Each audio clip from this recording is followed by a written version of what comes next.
Welcome to another episode of the Mighty Oaks Show. Glad to have you with us today. And this is, for those of you watching and listening, our Veterans Day episode. So thank you for joining us. This, of course, is a very special time for us here at the Mighty Oaks Foundation. We serve three communities. We serve the veterans community, the active duty community, as well as those in our first responder community. And there's a lot of each in all of those, but we're grateful for the opportunity to do that. So happy Veterans Day to all of those of you who have served, and thank you for what you've done and what you continue to do to defend the freedoms that we enjoy here in America. We are living through a time in our country where there is what can only be characterized as turmoil, and maybe that's the understatement of the day, turmoil. Certainly ups and downs, but what a great place to live, and we're thankful that we have the opportunity to do so. And there are a lot of places that would live through something like we're going through, whether it's the coronavirus stuff or the election stuff or whatever it is, and would not be able to, in an orderly fashion, express their opinions and vote and do the things that we're able to do. And so much of that is because of the sacrifices of our men and women in uniform. So thank you for that, and thank you for joining us. For those of you that are listening over at Mojo 50, thank you for joining us there as well. Great to have you with us. If you have not yet subscribed on the YouTube channel, that's where you need to start. Now, if you're listening at Mojo, listen to the episode and then jump over there later. Go to YouTube, look up the Mighty Oaks Foundation, and we'd love for you to subscribe there, hit the notification bell. That lets you know when more information comes online, and so much stuff there that we would love to share with you. Today, my guest is a United States Army veteran, and thankful to have him with us, Jordan Martinez. Thanks for having me on. Coming down all the way from Los Angeles, coming out of the beast of the belly. Yep. Down here to the other end of Southern California. Yeah. But thanks for joining us. One of the things that we like to talk about, and this is why I'm thankful that you can be with us on this episode, is veterans moving beyond their service and continuing to serve. Yeah. And there are a lot of ways to do that. It seems that there are many who serve their country as an 18, 19, 20-year-old, really the early part of their adult life. And that's the most important thing they've ever done. And in a sense, for some reason, they transition away from that and say, well, I guess that's the pinnacle of my life. That's the best I'll ever do. But we look at a country like ours, 18 million veterans, more than 2 million with reserves and National Guard, active duty service members, those serving in uniform and law enforcement and the fire community. So many folks who have served and are serving and really need to be encouraged to continue to do that. Folks who have learned how to lead and learn how to tell stories and understand story and have a broad view of the world. Those are the folks that we need to encourage to continue to move forward. And we even talk about a lack of leadership in our country and some of the things we scream about. Veterans understand leadership. Veterans understand what it is to do really important things and move forward. And in part, that's your story. And I know you're kind of on the front end of that transition, but that's your story, serving in the Army and then continuing on to tell the veteran story and to continue to give back. So I'd love to talk about that, and we'll talk about the film that you have recently completed that's going to be released very soon, The Gatekeeper. But before we do that, as a veteran, talk about the importance of Veterans Day and the importance of remembering why we take time to pause every year. Yeah, I mean, I think it's very important to take pause. I mean, this is a great country. We can do so many things in this beautiful nation, and there's so many people that, I mean, honestly, we're indebted to that have given their lives. And, some of these people were barely 18 years old. They were just starting off. And, whether it was Guadalcanal, whether it was Iwo Jima, whether it was, Normandy. It's something that we need. You sounded like a Marine veteran there for a minute. Okay, but you threw in Normandy. I spent some time in Japan, okay? You threw in Normandy, all right. Yeah. Okay, continue. Whatever war it was, I mean, I know we have Memorial Day for that as well, but, I think it's a time that we need to understand that all veterans deserve to be recognized during this day. And it's not something that they were just born with, you know what I mean? There's a lot of holidays that, we celebrate based upon our heritage or sexuality or what have you. Right. And that's something that, many would just say, hey, that's just something you were born into. But this is something that people have actually earned the title of being a United States veteran. So, I think it's definitely something that we need to, continue to respect and to honor, I feel. I think when a nation forgets the cost of the freedom that they enjoy, and again, it's election season, so we're dealing with this protracted election. But the fact that we have the ability to go through a process like this, as ugly as it may be right now, is because of people who have gone before us, and they've purchased, many of them with their lives, the opportunities for us to do this. And if we forget the cost, it really has no value anymore. Exactly. Yeah. No, I mean, we need to, I mean, it's impossible to not think about the election right now. I'm sure everyone that's watching right now is going to, have that in the back of their minds. But yeah, I mean, we have a country that's great, and that we can have a free and fair election, and we're one of the only superpowers of the world that have that ability. So, I mean, we live in a great country, and we wouldn't have had it without our veterans literally, laying their lives on the line, willing to commit, whatever they have to do in order to preserve our freedom. So that's absolutely right. I have this conversation often, just really because of the work that we do, about why young men and women go into the military. And I think a lot of people that don't understand our world, our veteran world, think, well, it was probably because you didn't have anything else to do. It was probably because, and I've been told all of these things. Yeah. You didn't have the education to do something else. You didn't have other opportunities. You didn't whatever. And some of those things are true. What's fascinating to me talking to veterans is understanding that people go into the military for just about every possible reason you can imagine. Yeah. But at the heart of it, there is a desire for most to serve and to give back and do something bigger than themselves.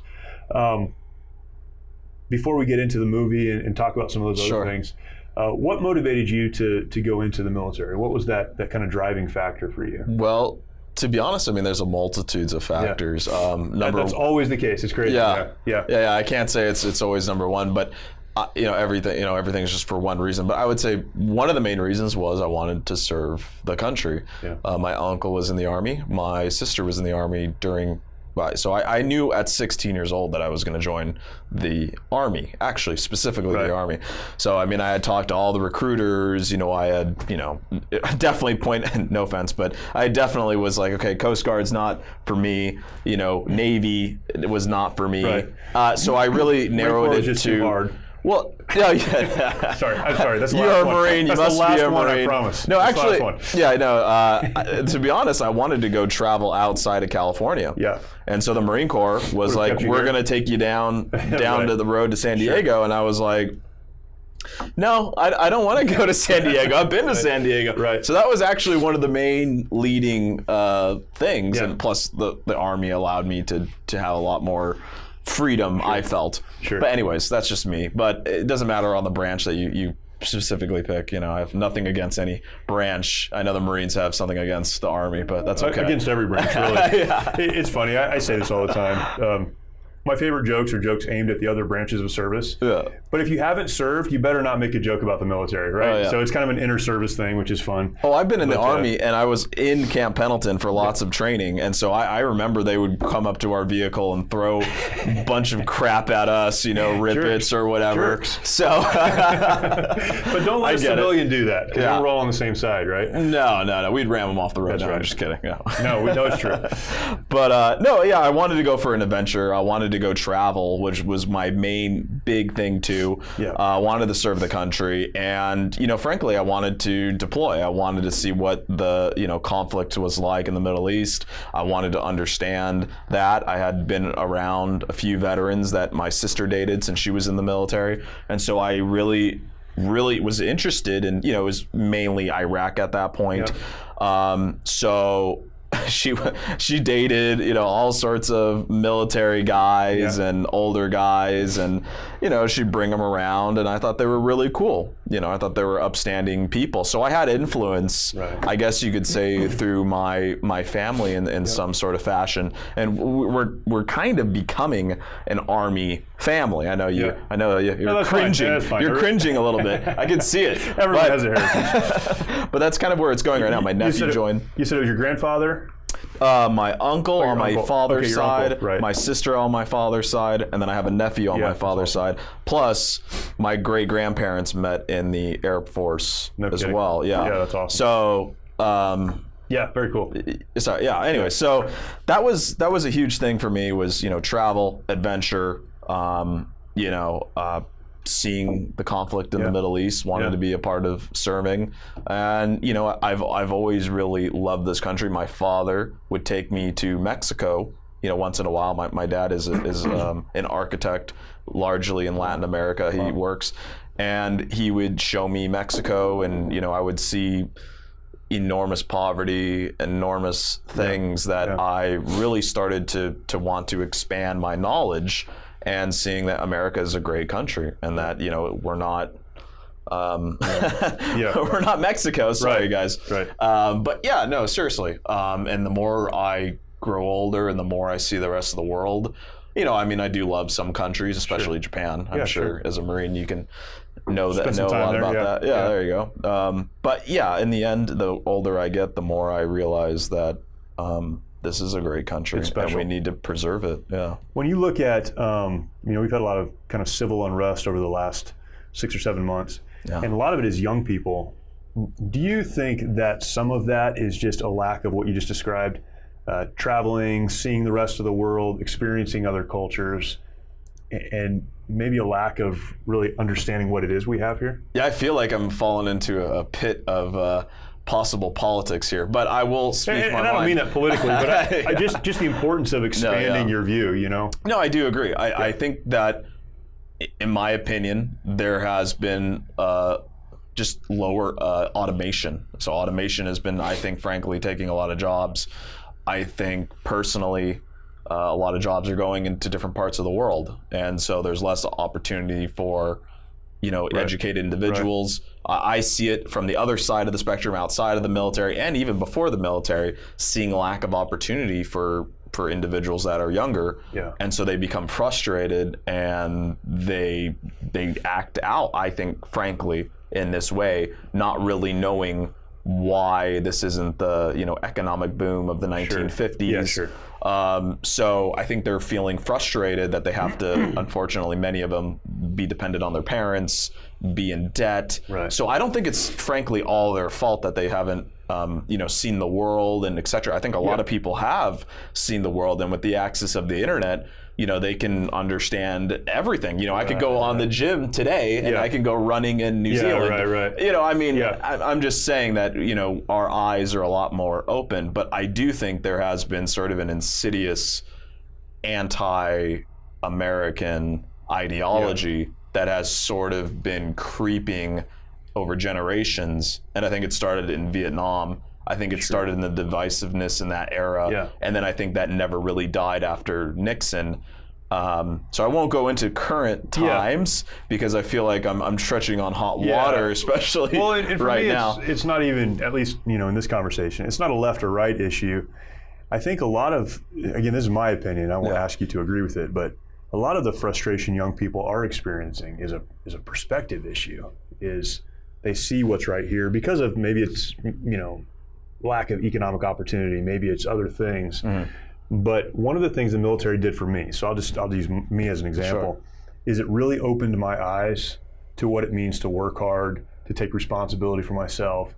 If I don't like the situation I find myself in, instead of cursing the situation, I need to figure out how to get into a better situation. I need to understand what things are like, not just around me, but around the world, and then bring that back into my community and invest there. And that's one thing that, we talk about veterans coming back to their homes and investing. That's what I appreciate, is that they're bringing that perspective. They're bringing that hard work. They're bringing the struggle and the frustration back and saying it doesn't have to be this way. You're not stuck, even though you feel like you're stuck. Yeah.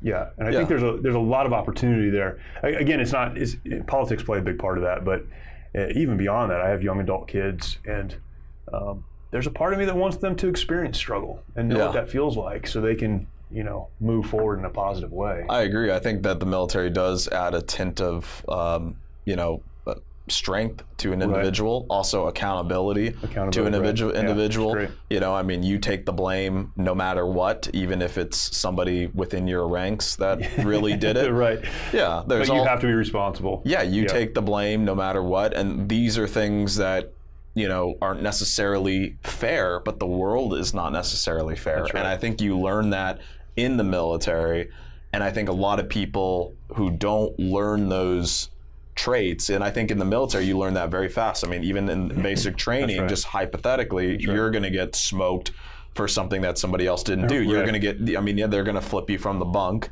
and they're going to wake you up in the middle of the night. By design, really, right? Yeah, for something you didn't even do. Yeah. But it's all to teach you a lesson that you're all a mobile unit, and you're going to succeed or fail as a whole. Yeah.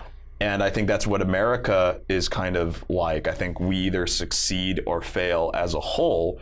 And, you know, if we shoot bullets at the bottom of our ship, we're going to sink. Yeah, that's right. You know what I mean? So I do think that it teaches us a lot of values that, hey, we're in this together. That's right. We're not going to become the United States of China or Russia. Right. So we need to get along, right. You know, left or right, up or down. Yeah.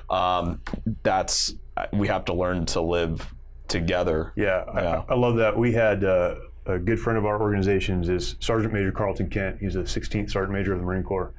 And, you know, he through 30-something years of time in service, he'd be upset at me if I didn't know exactly. I think 32 years or 35 years. But he made the point to us that the military is a great example of how people from different backgrounds, whether it's racial backgrounds or economic backgrounds, places in the country, how they can all work together to accomplish a mission that when you're on the battlefield, and I'm sure your experience is the same as mine, nobody cares. Nobody's asking like, so where'd you come from? You know, whatever. Nobody cares about that because there's a mission that needs to be accomplished. And it only happens if we work together to accomplish that mission. Yeah, I think it breaks down a lot of things that don't matter in the psyche of the general culture. You know what I mean? What really matters is how hard you're willing to work and how much of a team player you can be and how good you are at your job. And can you be reliable, loyal, and effective when the time comes. And I think there is a lot of great lessons that people can learn from serving in the military, especially, you know, I mean, just looking back at my life, I don't think I would, you know, be the person personality wise or whatnot if that didn't happen. You know what I mean? And I didn't personally grow up with my father. He was outside of, you know, the house. It was really a single mother. And so I really felt like I kind of yearned for that. You know, I played a little bit of sports and stuff like this, but I really yearned for kind of a, you know, leader or somebody to kind of be a father figure in a way. And, you know, I joined when I was 17 years old. Both of them signed off for me. This is 2008. Incredible. And so, I mean, I think it really shaped me to be a man more than being raised by a single mother can. Sure. So, you know, I do think going back to what you said before is like other people out in the ether right now, you know, a lot of people we're seeing are raised from single mothers, and that has led to data statistically to criminality, to all sorts of problems in the household. So I think they're tied. They're all. I think those things are connected. I agree. You know. Anyways. Yeah, no, that's great. I absolutely agree. And I think, again, when we're talking about, you know, on a day like today, this being our Veterans Day show, just the importance of service to your country and service to your community, and then service beyond that. So what is heartbreaking to me to see with veterans is someone who gets that. They've had those experiences, and perhaps even in combat, and not every veteran that serves ends up in combat. In fact, a very small percentage actually do. But to take those lessons, to learn those lessons at 17 years old or, you know, whatever, early in your adulthood, and then come home and not apply those for the greater good. To me, that's heartbreaking. And I think that's something that people like you are, you know, I know this isn't a mission that you're on, but you fight against that just by doing what you're doing. And that's what veterans should do. They should step out into the world and make things better. I think they should treat it as a mission. I treat it as a mission. I treat it as an op. That's good. And as a mission. You know, obviously, you can't take it to the threshold that you would be at, or you would be, you know, a tyrant, because failing is death. So I think you have to taper it off a little bit, especially if in the Army and the Marines, because you'll scare people. Sure. But you know, yes, I think that mentality can still, and I want to just talk about how a lot of veterans have been having this sort of how do I say, stereotype of not being able to reintegrate back into, and I hear this from all sorts of people. Like it's almost like a dogmatic thing that everyone just talks about. And I really do think that there is a tiny nugget of truth into it. But I think if veterans, they're trained to be 0 to 100, especially in wartime, and we are wartime veterans. Right. So those veterans just have to realize that it's not life or death when it comes down to a lot of these situations. But that level of high-speed focus, attention to detail, do or die mentality is a great mentality. That's great. But you also have to realize that civilians don't often have that mentality. And I think that's the separation between a lot of those ideologies. You see what I'm saying? Yeah, I don't believe the stereotype. It is a stereotype. I don't believe it. And that's what breaks my heart about it. I believe that, just what you just said, that you can take all of that. It needs to be, I don't even think tempered, but it needs to be contextualized. Sure. You're not in the military anymore. You're not in that environment anymore. Part of my story is coming home and going from, leading in combat in Iraq to 30 days later, I'm working at a church. And I struggled for a long time because I couldn't contextualize it. Like I didn't understand how to take what I had learned over there and apply it here in probably the safest possible environment, but that was it. And so then what I did is I leaned into the stereotype and went, well, I guess it's not possible. I guess the most important thing I've ever done is done. And what you just said, what you articulated is so important for veterans to understand is what you did should be what sets you up to do the next thing. And take that and figure out how to use it somewhere else. Don't expect civilians to understand. Because that's another stereotype I think we fight against is like, well, they don't understand. Well, they shouldn't understand. They shouldn't understand. They didn't do what you've done. But they still need you to invest in them and their communities. Absolutely. And to lead. No, I think what you said was spot on. That's awesome. 100%. Man, such an important topic. And then this is one, coming back to your story. You served in Afghanistan. And you can talk about that for a minute if you'd like to, but then took those experiences and really parlayed it into a film career. And I watched an interview that you did. I think I mentioned this to you. Watched another interview that you did, and I didn't know this about you. It's not in your official bio that you started out in kind of a comedy genre. But you were asked the question, the other interview that I saw, why did you move from comedy to this? And you said, I really feel like this is what I should be communicating. And to me, that's the message that has to be told. No, absolutely. So I mean, in Afghanistan, I was civil affairs. I was a paratrooper. My whole entire career was, mainly doing that. I was actually started off as logistics. I got out of that within a year because I talked to my airborne buddies and they said, we're doing this, jumping out of plane stuff. So I migrated over there, dropped that MOS or dropped that job. And then, so I pretty much deployed in 2012 to Kandahar province. It was a great experience. I mean, it was during that historic time. There was a lot of troops in country. There was a lot of operations going around. I got to work with the ANA. We got to do civil affairs on the ground. I got to go out the wire almost all the time. Most of the time I was in country, I was right under a captain. I had an interpreter right next to me at all times. We got to go all around Kandahar province, most of Zare district or, just that area per se. But it was really great to see, to do the job. You know what I mean? And I think going off topic here, there's a lot of veterans, like you said, that are not combat veterans. And those veterans, I feel they have this kind of regret that they missed the train. You know what I mean? And I'm so glad, like, personally, I didn't miss the train because I was a little bit, young when that happened. And there was very close I could have missed the train. Anyways, so I thought it was a great experience. I mean, I wish, actually, at that time, I requested to stay there for another year.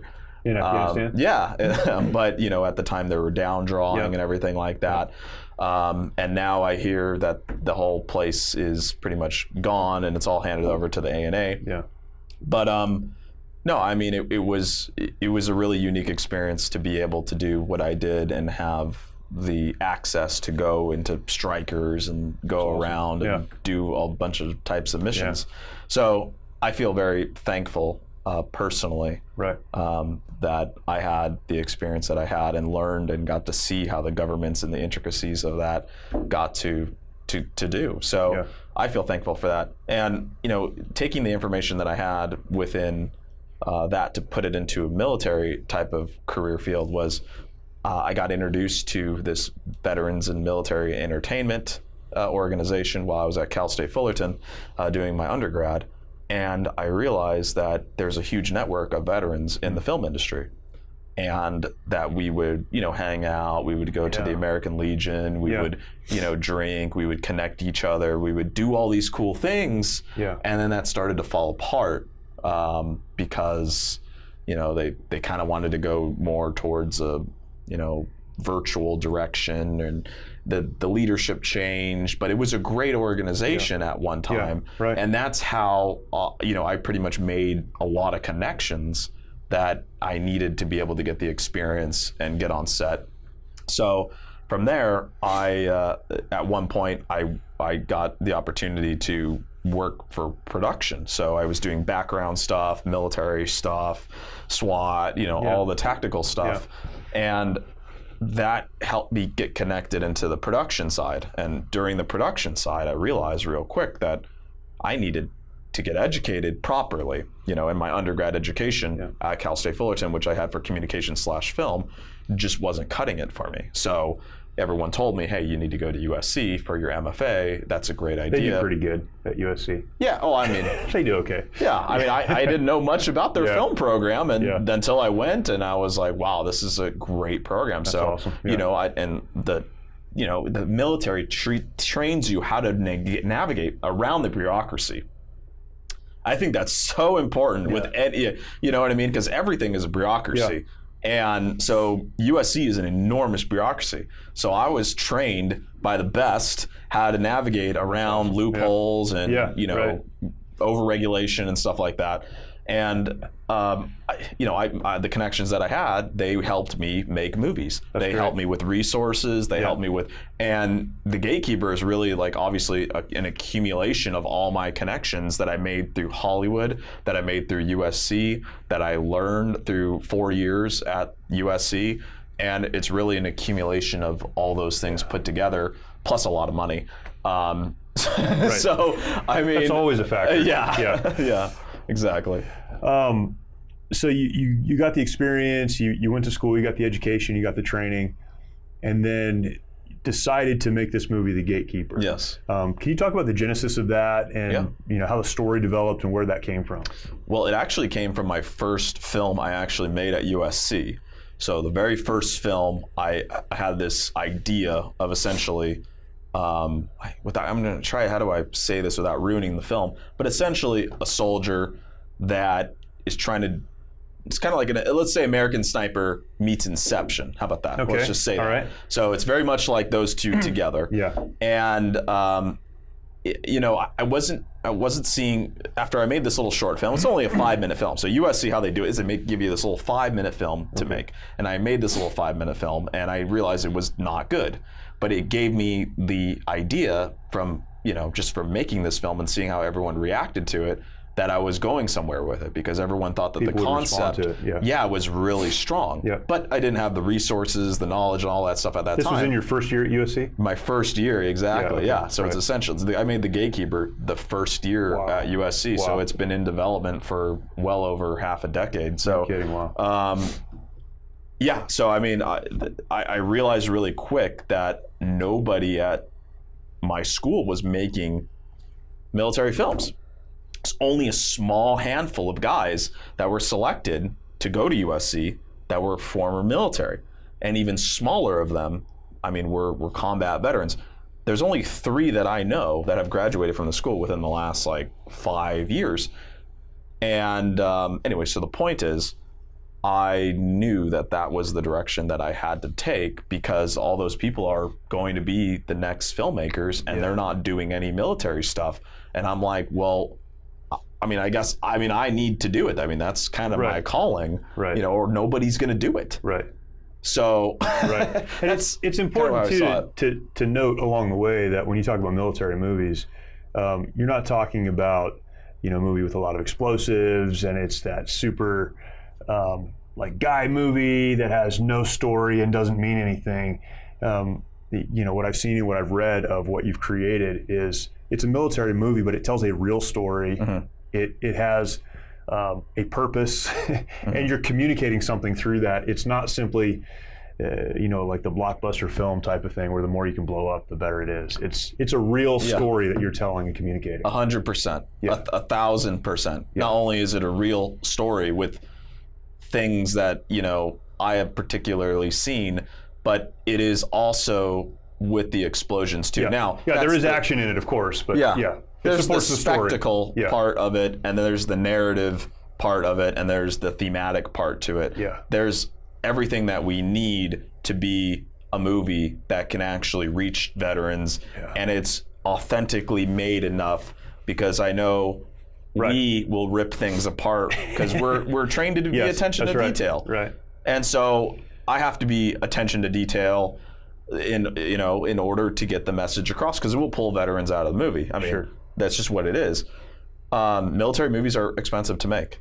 They are very expensive to make because of those kind of blockbuster elements, the explosions, the spectacle, the sets, the uniforms, the all A, B, C, and D, the weapons. So yes, like I wanted to make sure that this is something that was totally 100% authentic. Yeah. I wanted to make sure that it was a story that veterans could personally connect with, and the values of it, and plus the cast of the movie are largely veterans as well, which I thought was really, really important, not only in the directing of it, but in what they could bring to the story themselves. I heard you talking about that, again, as I was preparing for this interview, and you said something that I just haven't thought about before, but that a veteran brings assets with them that filmmakers should recognize, because it shortens the time. The curve is not nearly as steep to train them up, to get them to look authentic, because it's real to them. The importance of that. Yeah, not to sound brash, but I think that you're 100% right, and I think they're just not being, appreciated in the sense of what they can bring to film sets. Yeah, 100%. Yeah. Like, you cut the amount of time that you do with the training. You cut the amount of time that. Plus, I don't need to teach you the history of it. I don't need to teach you the jargon of it. I don't need to teach you any of that stuff. There's so many things that you can just more deep get into the storyline, and this is a very complicated storyline. I really don't want to ruin anything, like I said before, but it is something I think that's a unique. It's not just a linear military film. Right. There's a lot of, let's say, elements to it that are different. I wanted to essentially make this film because I know that a lot of veterans have inner issues that they're dealing with. And I think that there is a rhyme and reason to everything. Yeah. I think that there's people that are behind the scenes that are funding films that have no idea what it's actually like to be in the modern military force, GWAT veteran. Of course. I think that not only do they not know what's going on, but the writers don't know what's going on. All the people from top to bottom have no idea what they're doing. And then they may hire people at the lower level to essentially not only just train their guy, to do the costumes, but all the really important creative stuff, they totally don't care. Now, will they do that with the other communities? I mean, with the African American community, the Hispanic community, with the LGBT community? They'll do that with them, in my opinion, largely.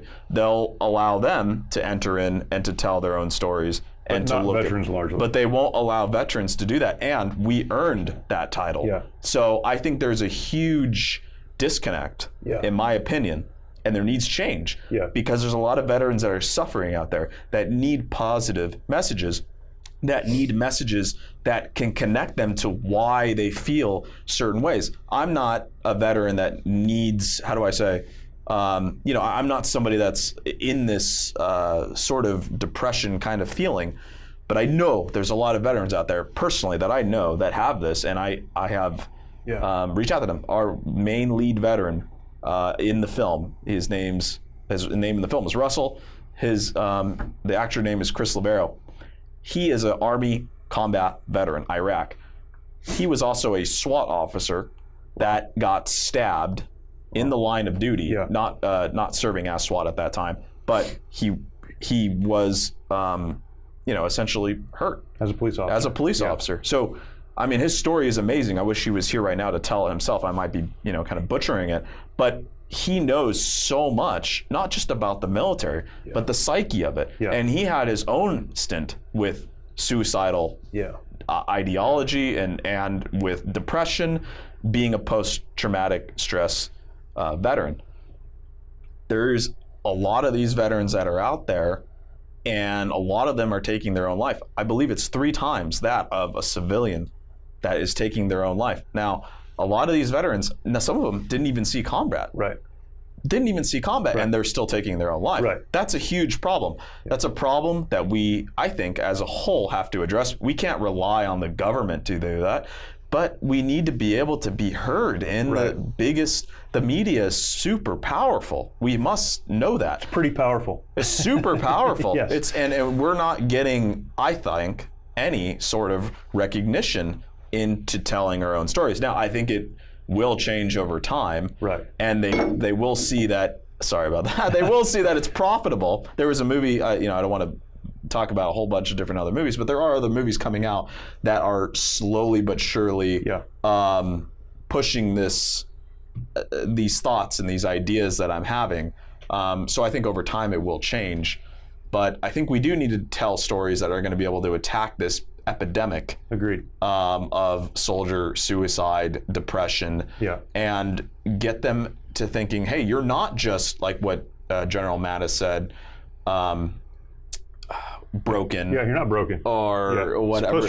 Post-traumatic growth he talked about, and you can grow through these experiences. Yeah, exactly. He said something, it was more eloquent than what I'm saying, but he said essentially veterans are not broken. But there's this nasty stereotype out there, and I think we have to be able to tackle it, to be able to do something for it. I mean, frankly, veterans don't get paid a lot of money. They get free college education, but then they come back and a lot of people look at them like, wow, they don't even understand what they did in the military. You may be an E6, E7, and you served with a whole bunch of troops overseas. They just think you know how to shoot guns and throw grenades. That's a problem. We need to be able to realize that these skills can transition into that, can transition into filmmaking, can transition into all these different areas.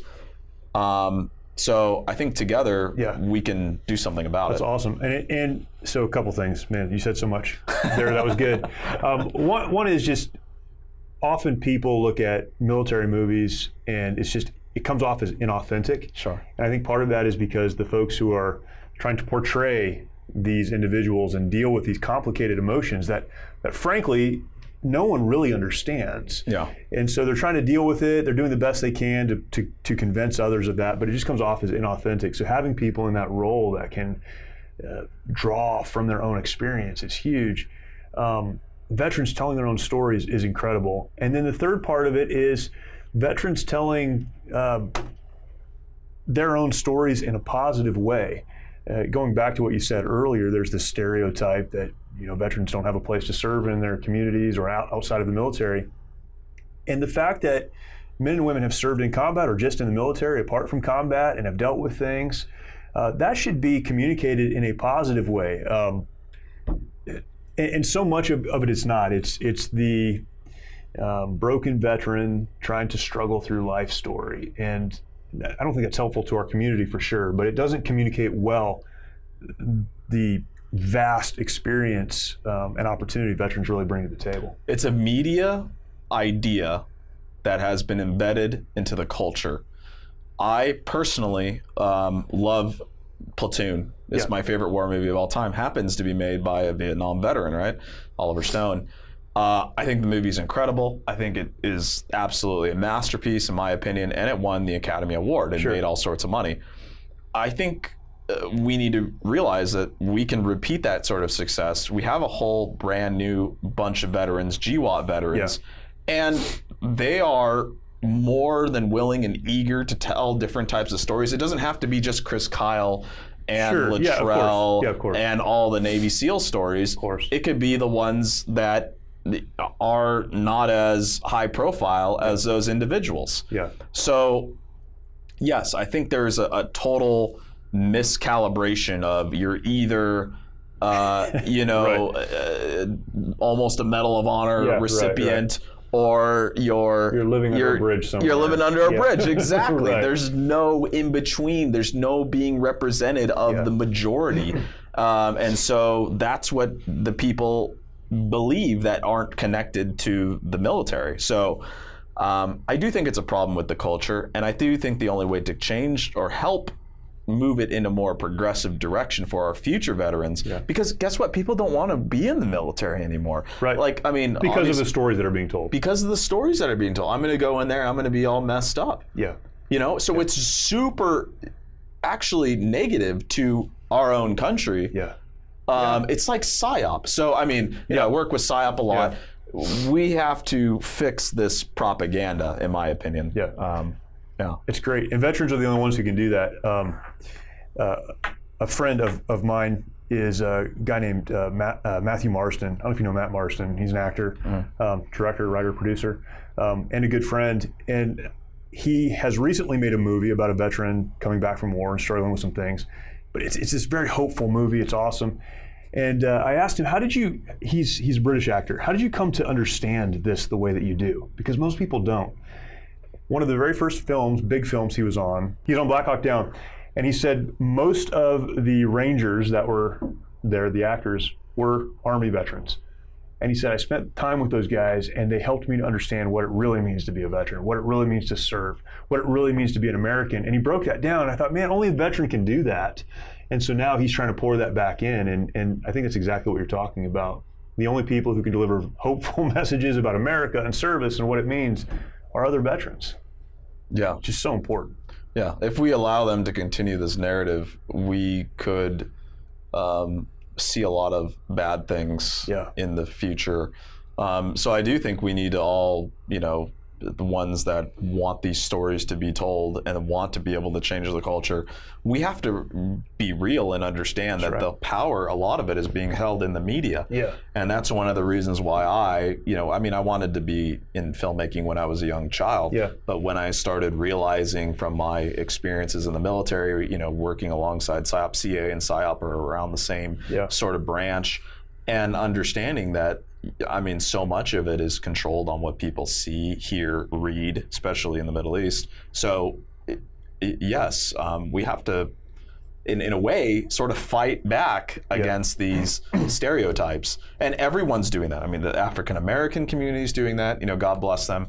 Latino, LGBTQ, God bless them. They're doing those things too, right? So the veteran community, they've been told, kind of frankly, we've kind of been told, suck it up, drive on. Like, all these things are good until they're not, and they don't always, they're not always applicable in this form of, whatnot. So, anyways, I think there will be change, and I think people will start waking up.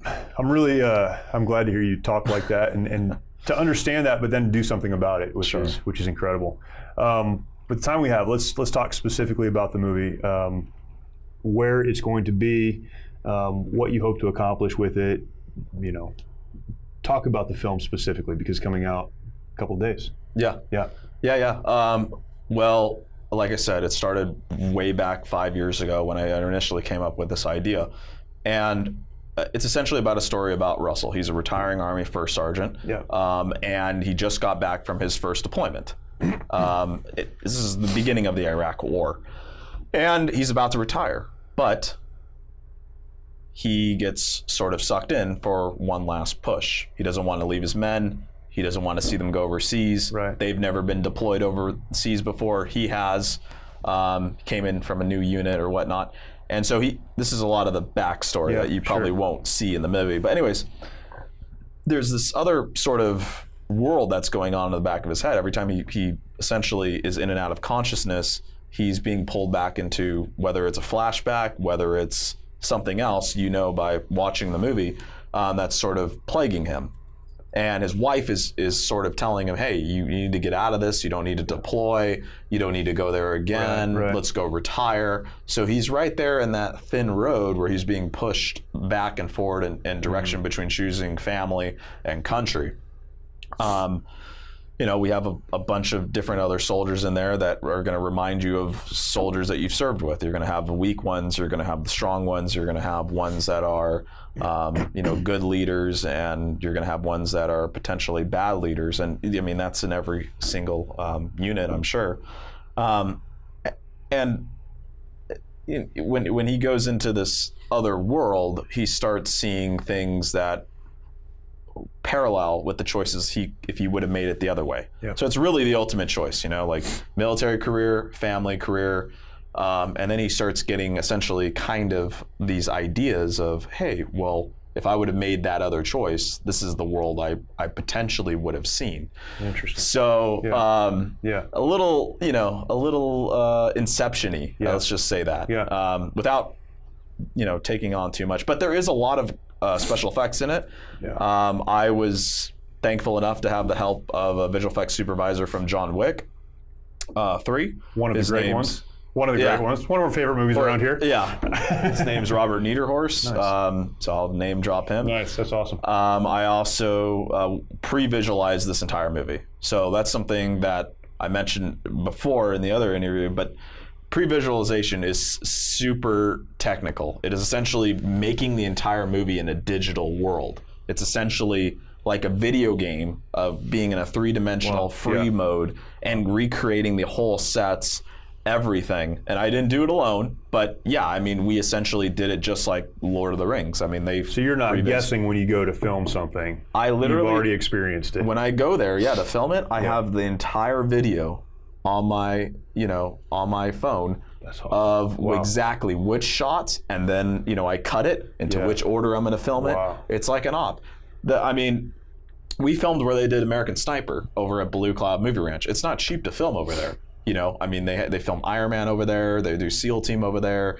To get that location is super, super, super expensive, plus all their crew. So, it's like, like you said, you're using the military mindset of how am I going to do this? And that's really comes into production. Yeah. I'm not sure if you know this piece of history, but a lot of the World War II veterans that came back to Hollywood, they actually revamped a lot of the operational procedures that are in Hollywood today.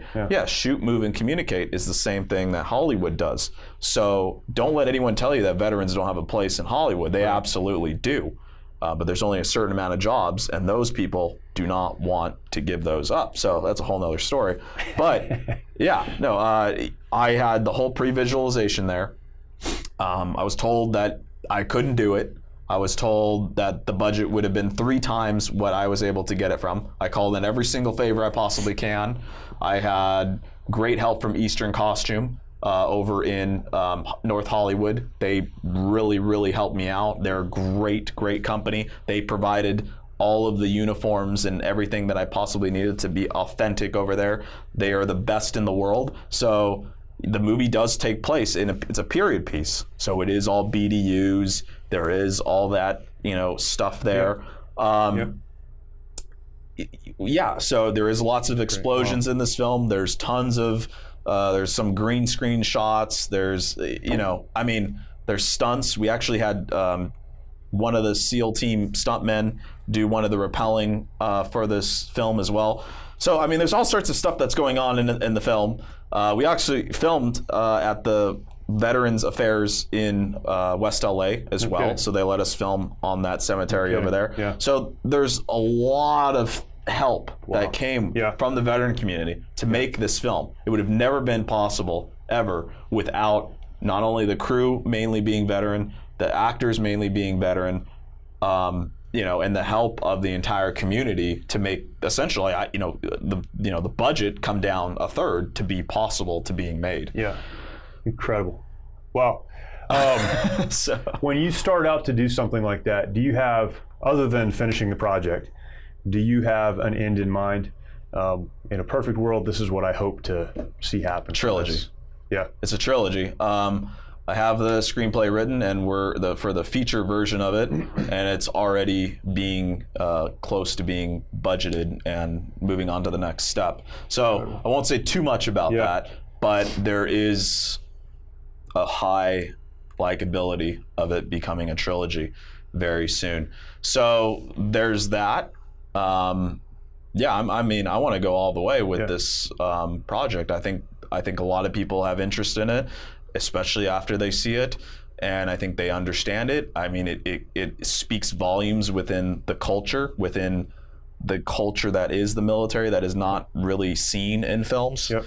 So, yeah, I mean, we're gonna do it. That's good. Where can people watch The Gatekeeper as it releases? So, yeah, you can see it November 11th for its first platform, which is on Valorous. Yeah. So you're going to be able to go there. It's free, by the way. Free trial, 7 days. Go to valoroustv.com.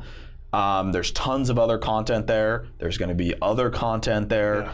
And it is just for, not just for veterans. I mean, civilians can watch it too, but it's primarily military-based content.